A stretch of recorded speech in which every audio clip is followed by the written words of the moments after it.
Punjab protection ownership act मामले को सियासी करना ज़रूरी है क्या? लाहौर हाई कोर्ट में पंजाब प्रोटेक्शन ऑनरशिप एक्ट 2025 के खिलाफ आईनी दरख्वास्त पर समाअत हुई। जस्टिस फैसल जमान खान ने दरख्वास्त छुट्टियों के बाद मुतल्लिका बेंच के रूबरू लगाने की हदायत कर दी। दौरान समाअत जस्टिस फैसल जमान खान ने वकील अजहर सदीक से कहा कि क्या इस मामले को सियासी करना ज़रूरी है?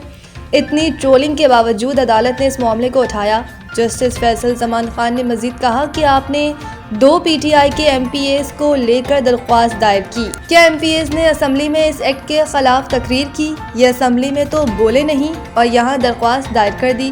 अदालत ने कहा कि आपने अपनी पटिशन फेसबुक पर भी लगा दी है।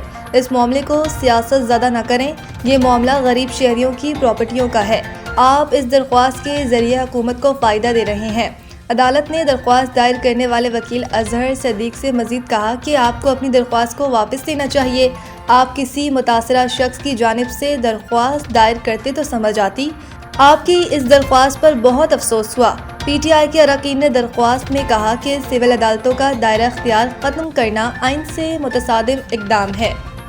एग्जेक्टिव और अदालती इख्तियारात को यकजा करना अदलिया की आज़ादी पर हमला है। इस्तदा की गई कि प्रॉपर्टी ऑनरशिप एक्ट और इसके तहत होने वाले इक़दामात कलअदम करार दिए जाएं।